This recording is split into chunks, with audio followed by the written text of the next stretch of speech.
We're happy here, okay? I'm subsidizing that. Yeah, only until we get settled. Settled. You think she's happy here?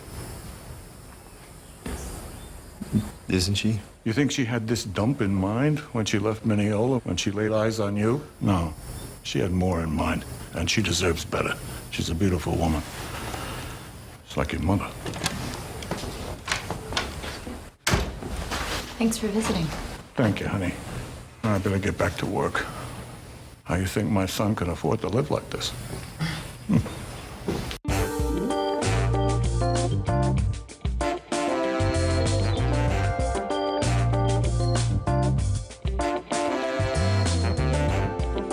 Hello and welcome to Down to Watch, the podcast that asks, are you down to watch? I'm your host, Kahmeela.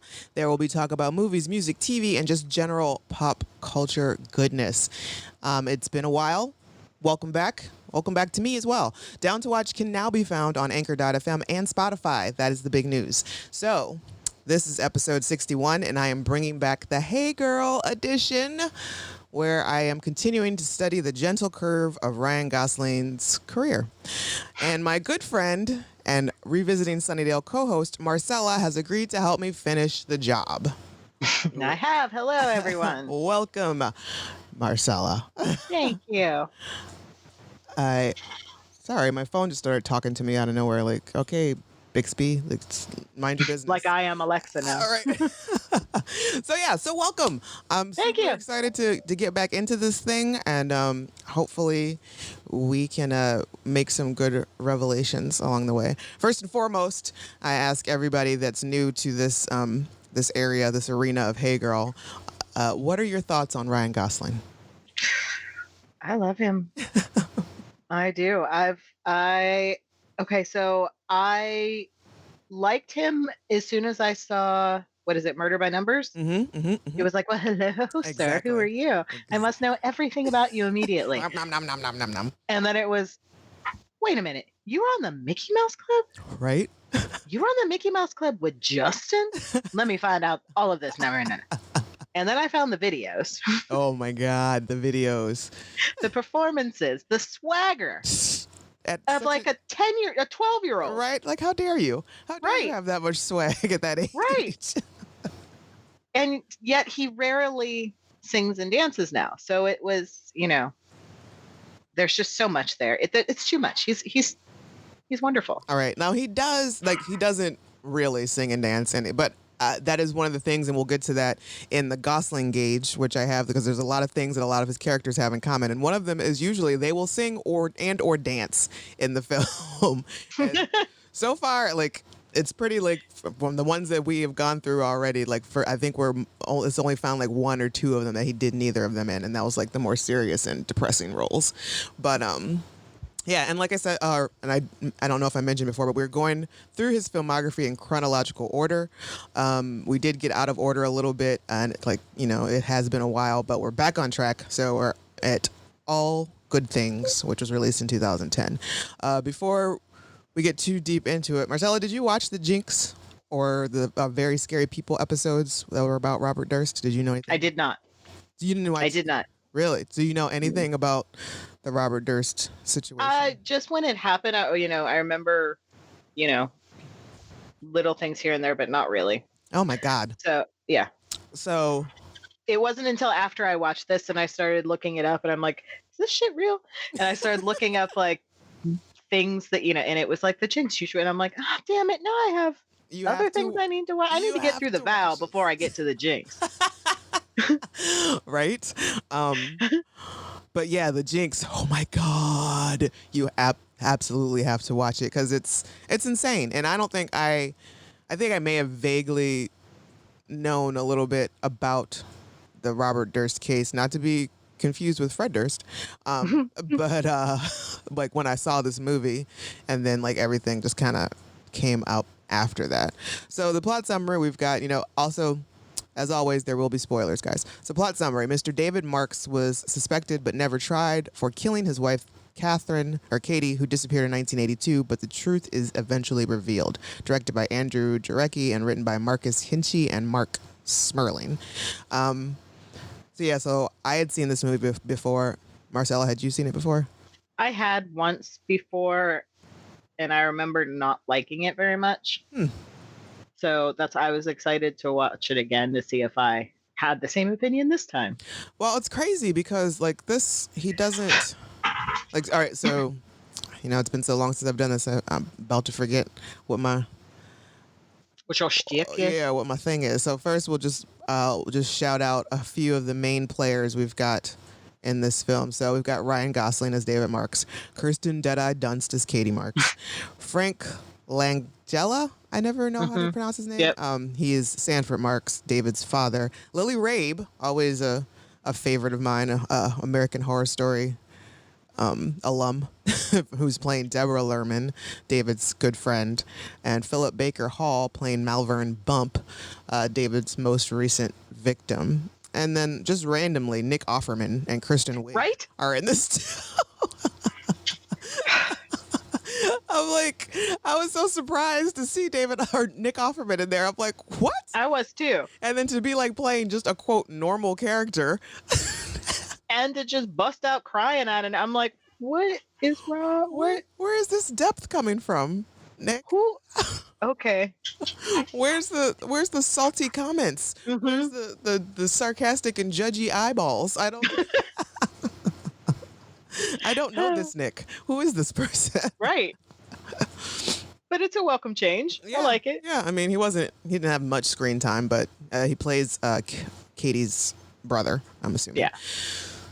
So for those who aren't familiar, like they give you the whole disclaimer. This movie was inspired by real life events, and basically, like I would say, like the difference from what I've learned on the Jinx and watching the Very Scary People episodes, and things about Robert Durst. First of all, none of the names are the same as the real people, and the script does a good job of filling in the holes where like we really don't know. Because to this day, I don't think anybody knows for a fact that Robert killed his wife.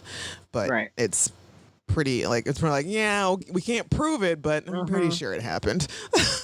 We know you did. Right. You know you did. And one of the things is that if you had seen the Jinx or have seen any interviews with Robert Durst, like it was odd to me why they would cast Ryan Gosling as him because he is a very small man. Robert Durst. Like dream casting. Right? It's the you see in your dreams, not the you see in the mirror. Exactly. And Ryan doesn't play David as Robert Durst would be. Because Robert Durst was a fucking weirdo. And I don't know how he got, I mean, I guess, being a millionaire related to millionaires helped. David Marks is pretty fucking weird. He has the whole, talking to himself like full on conversation. Right. And there's like that scene where he strips down to his underwear and just jumps in the damn river and she's watching from the window like, what in the hell? He's pretty weird. He is weird. He's got some weird like things that are happening, but just looking at that and then look at like the actual Robert Durst dude is weird. There's two different types of weird. Right. There's this David Marks and then there's Robert Durst. There's short weird and there's long weird. So yeah, I mean, it's just like, so David, he comes from this well-to-do family. They're like, real estate investors, and they own most of New York City is what the word on the street is.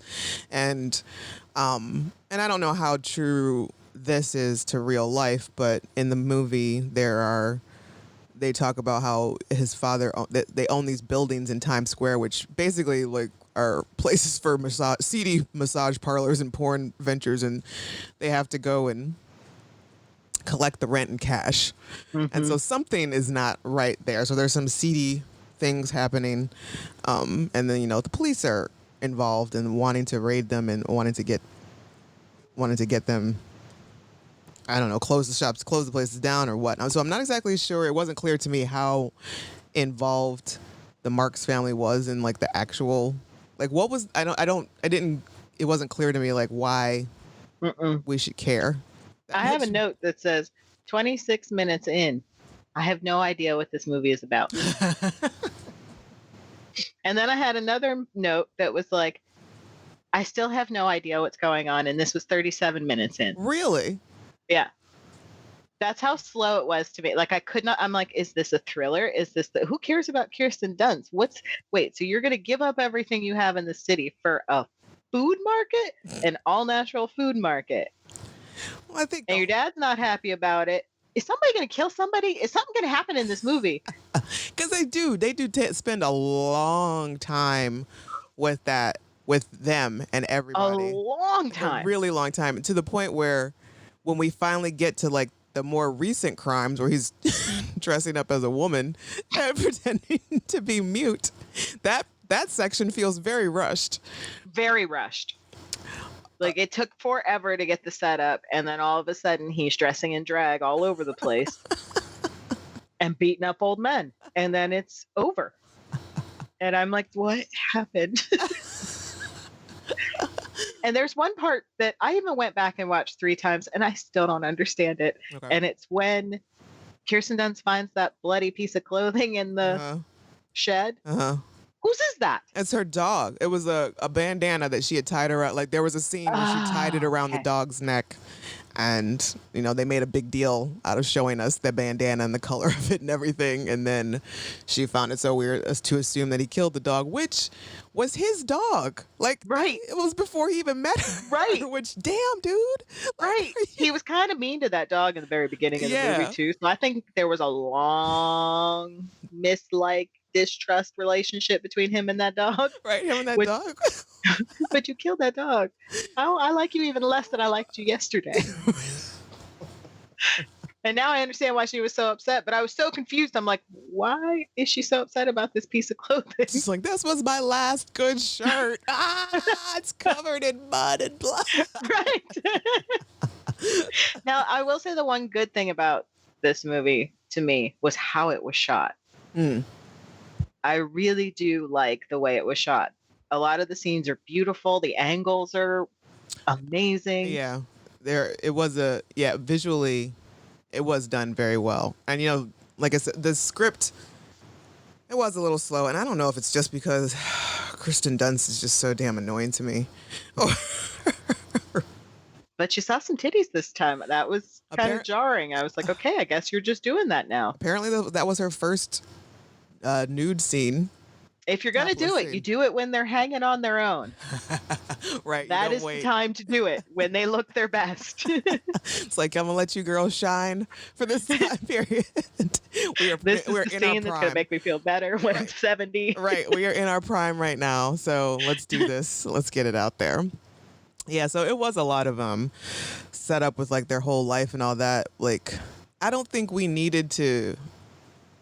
Because I never really felt like they were truly in love anyway. So and also to see like the switch up where at her graduation party where he snatched her out of her mom's house. Dude, I don't understand how her brother didn't beat his ass right then and there. Right? Like, are you kidding me? Right? There were a lot of times, and I actually wrote down, I said, she asks him, I think twice in the movie, is she underdressed? The answer is always yes. Every time he takes you somewhere, you are underdressed. Yes. Don't let him fool you. The first time you met his father, you were severely underdressed. He's got a tuxedo on, ma'am. Right. Of course you're underdressed. She's wearing a damn sundress. Like, right? What? Like, no, you can't just out of nowhere. It's like, hey, you want to go to this fucking black tie affair tonight in 5 minutes? We got Sure don't. No, thank you. And then for his father to be so rude to her, she's like, Katie. He's like, full name, always. Is this an interview? Like, is this a job interview? Right. Like, excuse me. And then I think there was another time where he took her somewhere and she was like, I feel underdressed. Am I underdressed? Yes. Again, you are. Absolutely. So there was but I didn't feel it between them either at all. No, I mean, the most that I felt was that he hates himself. Like, if anything, he hates himself. He hates his family, where he comes from. He wants very much not to be a part of that whole thing. And I think, if anything, Katie was a means for him not to do that. And the whole health food store was his idea, right? It wasn't like she wanted to do it. I think so. And I was like, oh, that's where we get our title, All Good Things. Huh? Yeah, and that was the actual name of the health food store, the Robert Durst. But it's not about Robert Durst. No. The other thing that I did not, I like the camera angles, I like how it was shot, but I hated the hair and makeup department. I think the aging makeup was poorly executed. Awful.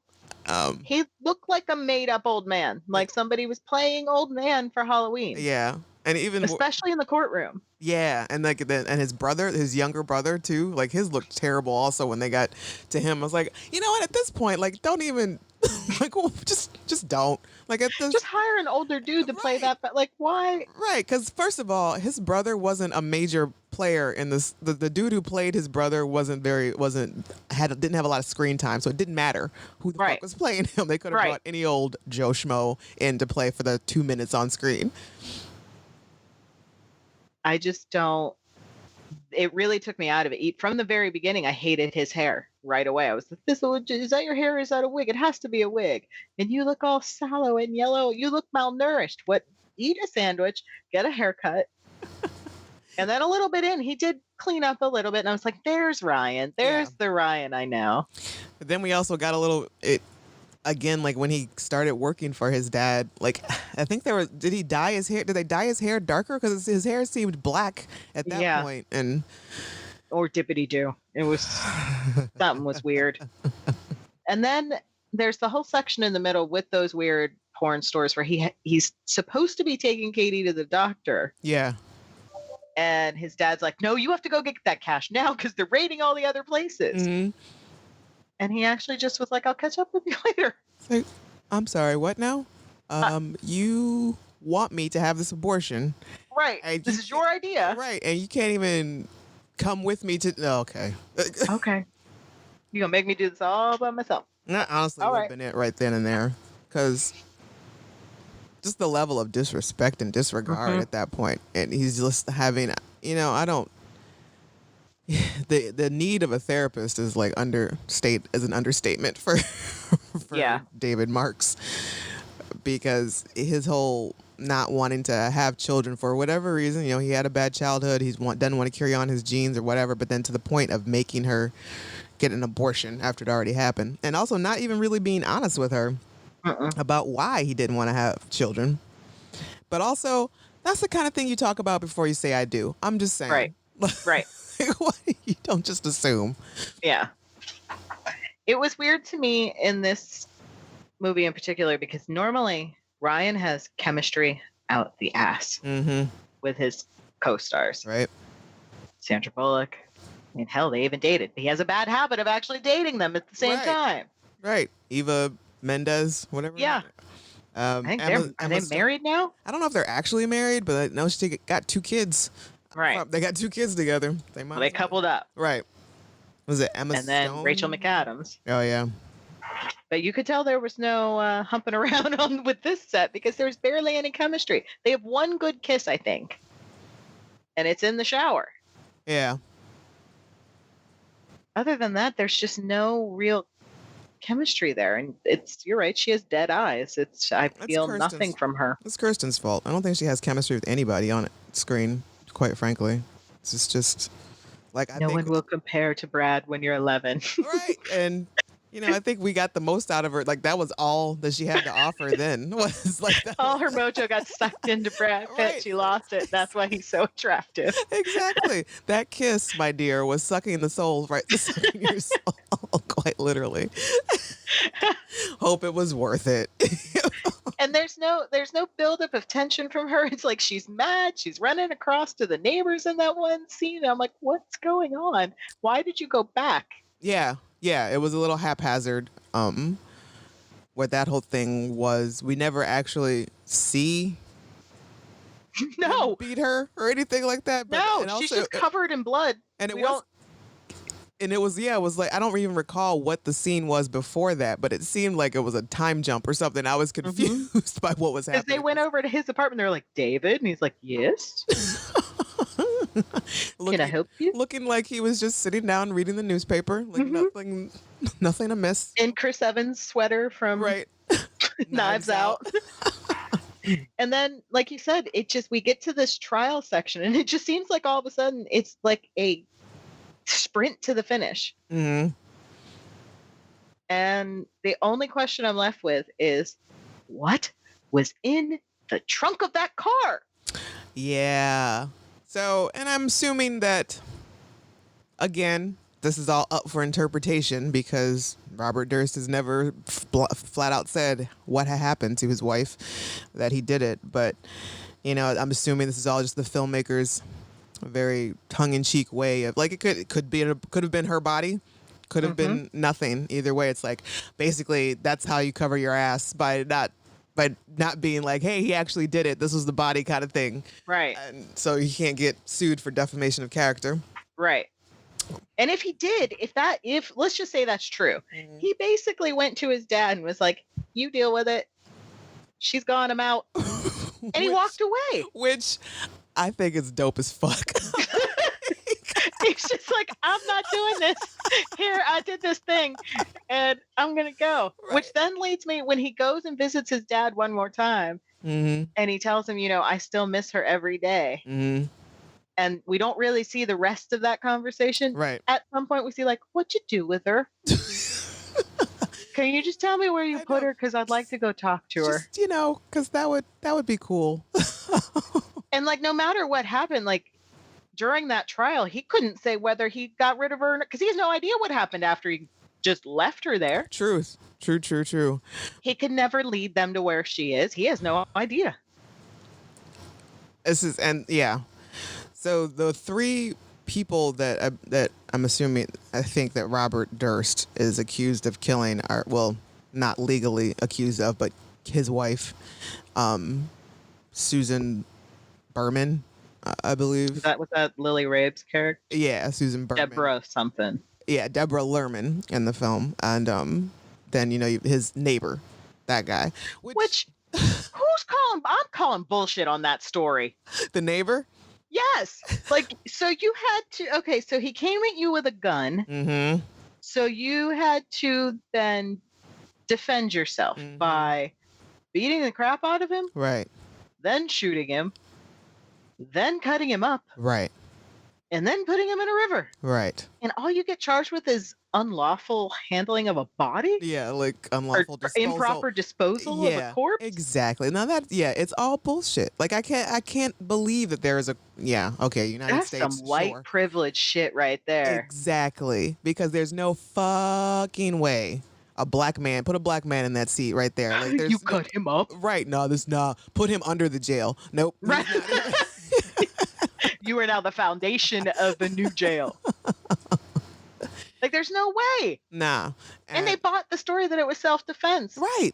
That man was in his 70s. And from the way that they filmed it and showed it to us, like, he was dressed up like a lady when he did it so that nobody knew it was him. That man was weird. I don't understand. I would like to know because, you know, as we're watching Ryan do this, like he's walking like a woman and like even to the point of jogging like a woman. And like as he moves. In heels. Right. And so I'm wondering, and found myself, was Robert Durst like doing that to that extent? Like, was he for real, like putting in the walk? And he even did the way that he had that wig. There was no need for him to put eyeshadow on because it like covered up his face, but he full on had makeup. Yes, he was like, you know what, I'm gonna do this and I'm gonna do it, like to the point where he did his nails, like painted his nails, and the scene where he's shooting with the old man and the outfit that he's fucking wearing without the wig, and like this is just it's all too much. This whole story is just too much. The story is maddening. So like the big thing, and I guess so he served 90 days in jail or something for improper disposal of a body. And but I think recently, well, yeah, so all right, we'll get to that. But one of the things about how jacked up the story is, like when you watch the Jinx, like I think it's like 6 parts or something like that. But, and you know, I believe the filmmaker who made this film is also involved in making the Jinx. And Robert Durst was so enamored with how he told the story for All Good Things that he agreed to go ahead and do the Jinx for him as well. Egotistical little shit. Right? So, dude is like, spoiler alert, dude is mic'd up to the hilt for like however many days it's been taken for them to do these interviews and all that stuff. Somebody brings to him like a piece of evidence that points out that says, yes, motherfucker, you obviously are the one who killed Susan Berman. Mm-hmm. And he's still not, he's still, the way that he defends himself is insanity to me.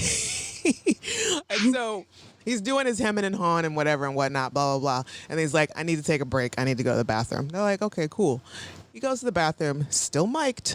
You still got a hot mic.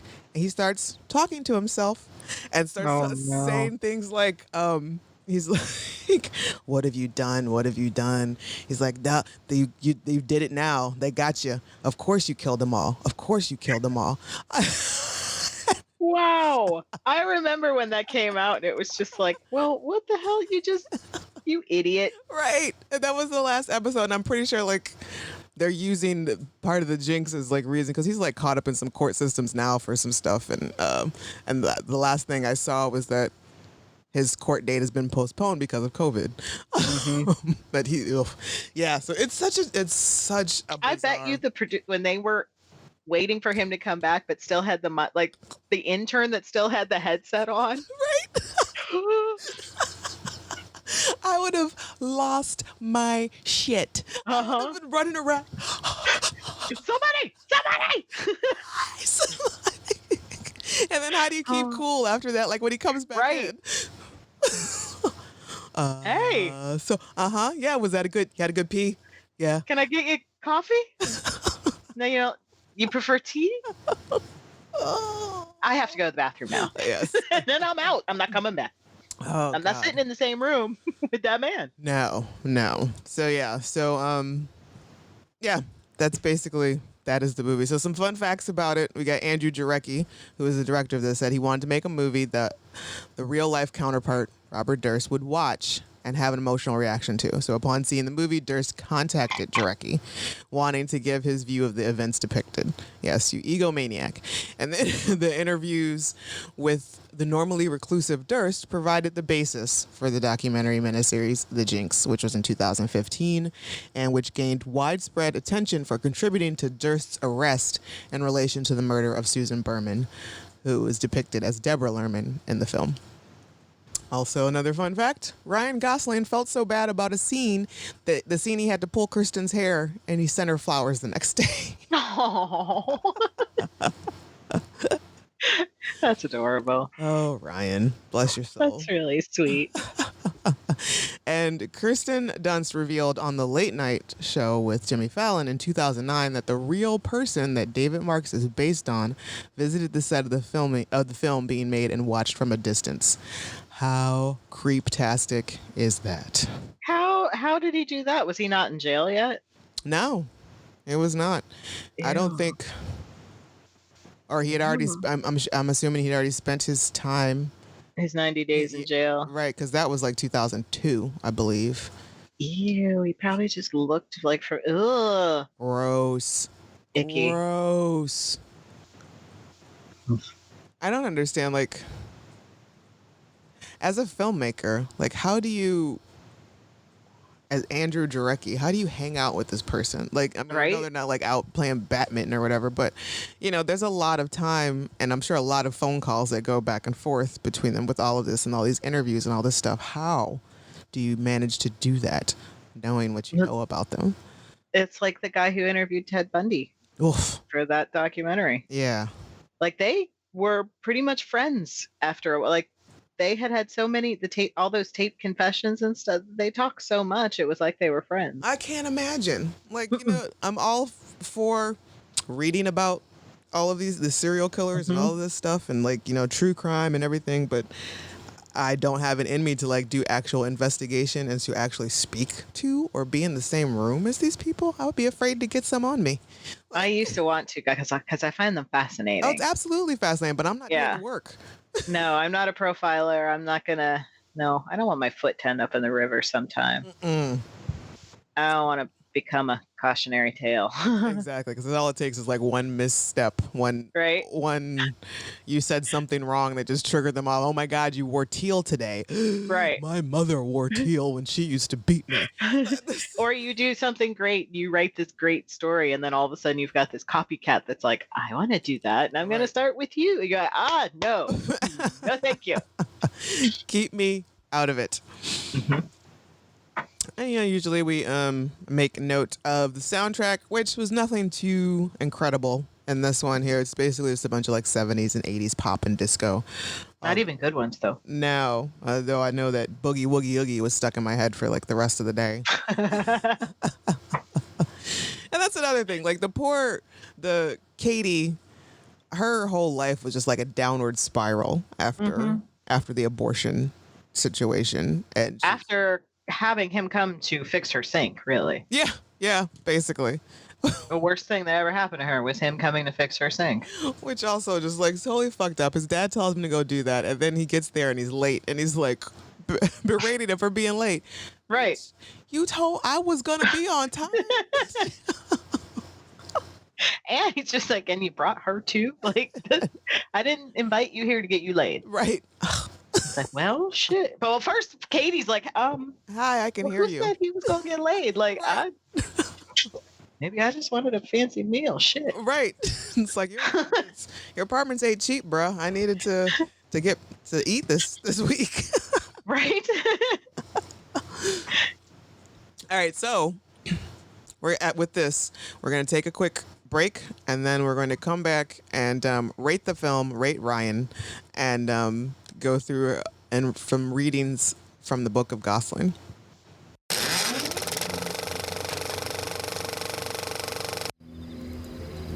You make me out to be this person that you think that I am. But I'm not that person. You can ask me anything you want, anything. Anything, and I'll do it. Just don't ask me this. I can't do this.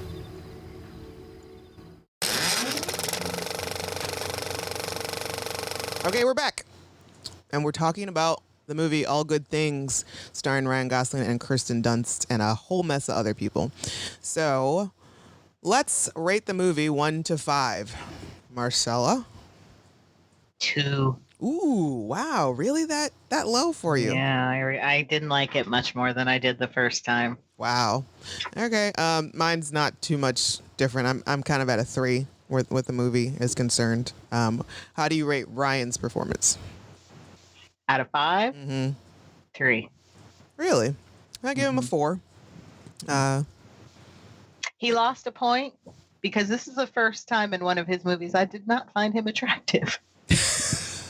Which is weird because I normally like the bad guy. Like I'm all in on the bad guys. Yeah, this is just the wrong bad guy. Yeah. Like This was like a panty sniffer kind of bad guy, and I didn't like it. I wasn't feeling it. Perfect analogy. Absolutely, yes. He was the gross. Because yeah, I didn't find him attractive in this at all, but I found it's just the old David in the woman's clothing. And no wig and makeup. Like, that is such a striking fucking image. I can't get it out of my head, and just everything, like his whole body movements and everything around it. Like, I gotta give it to him for that, for them being like, I would like to know, was this something that they came to him with? Like, this is the character sketch, this is your costume, or was Ryan like, you know what? I think my character would absolutely still be wearing like some heavy eyeshadow. What if he just showed up like that on set? Right. And like, I've got this outfit from Chico's. They're like, yes, absolutely. I mean, you've already put it on. We can't. We might as well just go with it. So I gotta give him a 4. Are you down to watch this movie again, Marcelo? No. With all honesty, if it hadn't been for this, I probably would have never watched it again anyway. Right. Yeah. For me, if it were on, I wouldn't. turn it away necessarily. Like if it was a Sunday afternoon and it just happened to be on and there's nothing else on. I'm like, Oh no, I would. I'd turn it off. Be like, you're not getting me again. You're not gonna get me again. Because it seems like you had quite a bit of strife with this. Just like, but why? Why? But it has one thing I will say, it has a beautiful poster. Yeah. The cover for this movie is gorgeous. It is. It really is. Yeah, I wouldn't mind having that hanging in the house. So where to watch All Good Things? It's not streaming for free right now, but it is available on most streaming platforms to rent. Yes. And the Bechdel test. The Bechdel test is a type of litmus test to assess the presence of women in movies. It originates from Alison Bechdel's comic Dykes to Watch Out For in 1985. The rules of this test are as follows. It has to have at least 2 named women in it. Yes, we've got that. They talk to each other. Yes. About something besides a man. No. It's always about David. Yep, because for a hot second, like, Katie offered, like, hey, I'm thinking about going to school. And how much did Susan not care about it? Not at all.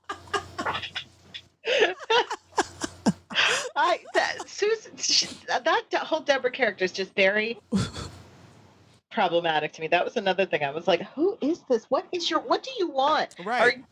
Are you related to? No. Do you want him? No. Or do you work for the dad? What is your thing? I'm assuming she was just like a glommer-on. She was like a hanger-on, wannabe, just a friendly user kind of thing. It's like, oh, I collect people that are important to make myself feel important. And I guess towards the end, she was using David for monies, which I guess it wasn't true that nobody knew where he was because he had to be spending the money and sending people money somehow. Right. So there's an accountant somewhere that knew where he was.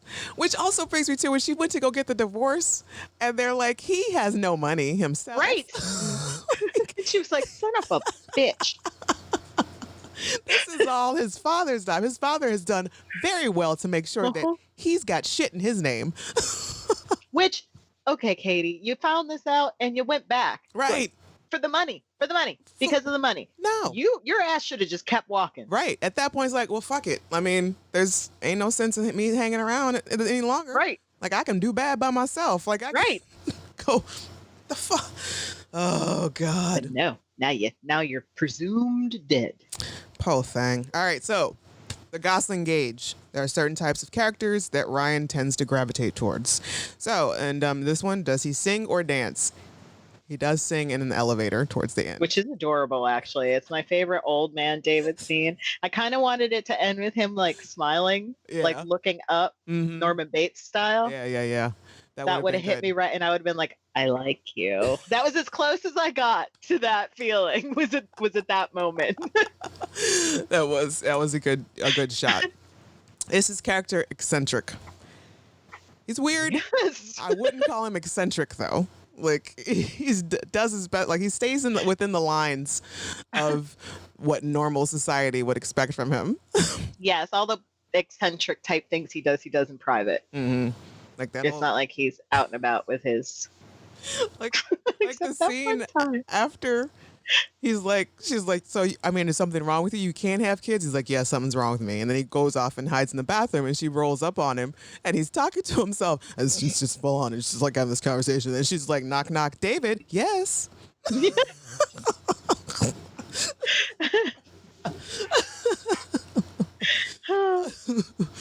Did he disappear into his character?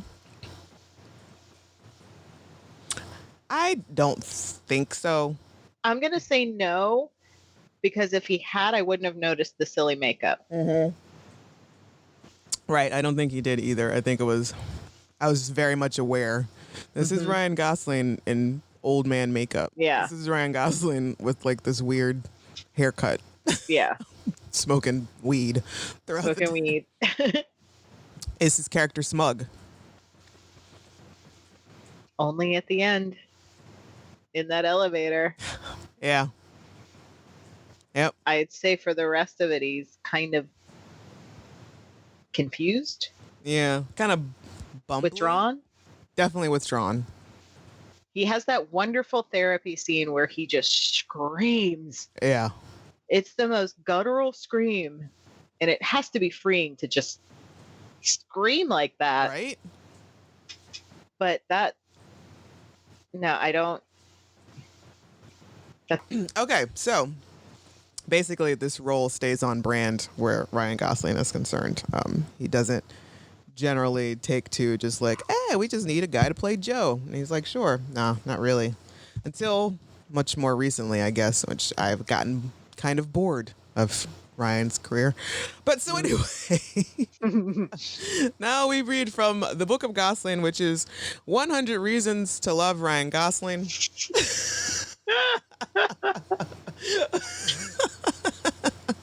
Number one, someone wrote that. Right. And number two, someone published it. Number 3, Kahmeela bought it. And number 3, Kahmeela bought it. And number 4, I can't wait to hear what it is. We will read 2 of the reasons why to love, 2 of the 100 reasons to love Ryan Gosling. Number 55, he was homeschooled. I know. Normally the mention of home and schooling in the same sentence would scare the shit out of me. Have you ever seen the movie Jesus Camp? But in this case, it's just cool. 10-year-old Wayne spent a year at home with his mother watching movies and listening to Chet Baker and Billie Holiday. He says it gave him a sense of autonomy that I've never really lost. I say it gave him a sense of, hey girl, want to hear me play jazz guitar? Cool. And now everyone's homeschooled. Right, exactly. And number 56, he'll do cheesy weird shit, like appearing in Funny or Die's Drunk History Christmas sketch, which so hilarious, alongside that hashtag Lucky Bitch, E-Mend, and Jim Carrey, where he mimes to a drunk man reciting "'Twas the Night Before Christmas." Have you seen it? No. Oh God, I'm gonna immediately go look it up. It's so good. And if you've ever wondered why Rye and Eva look like in bed together, wearing nightgowns and nightcaps, this one's for you. No. Yes, so that was 2 out of 100 reasons to love Ryan Gosling. And I know you've seen the SNL sketch with the Christmas Santa baby. Yes. It's my new Christmas tradition to watch it every year. I think my favorite SNL Ryan sketch though is the alien abduction. Oh God. He breaks. I can't make it through without crying. So from laughing, and neither can he. No, like it's yeah. That was a really good episode of them being out there. Mm-hmm. But yeah, that Santa baby sketch, like that's the shit. Where he loses his mind about Santa Claus. You mean to tell me he's upstairs right now? We not good enough to meet? Okay. All right. And when people are surprised about Ryan being able to do sketch comedy, they do not know about the Mickey Mouse Club, right? Or else they would recognize. But yeah, Ryan is a funny dude, and we will get to a couple more of those more comedic roles. But next up is Drive, which that one was a struggle for me getting through the first time, and this will be my second viewing, so we'll find out if I warm up to it at all. What about you, Marcella? Have you seen it before? I've seen it one time. I fell asleep multiple times. Mm-hmm.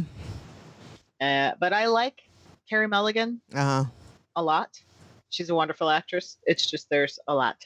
In this it's a lot. It's a lot to take in. All right, so tune in next time when we figure out what we think about Drive. So subscribe, follow, like us, Down to Watch podcast on Anchor.fm and Spotify. And thanks for listening.